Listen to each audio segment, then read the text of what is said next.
O eto, gusto nyo ng totoong script. O eto, panoorin nyo. Hindi ko alam kung saan nadampot ito ni Marcoleta. Nagpalit po sila ng script.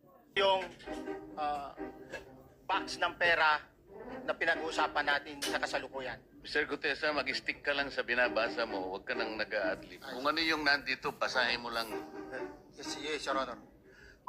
Bago ibaba ang nasabing basura, ito, Merong napuputol sa binabasa mo eh. Huwag kang magmadali. Huwag kang magmadali. putol na. Ulitin mo yung paragraph 20.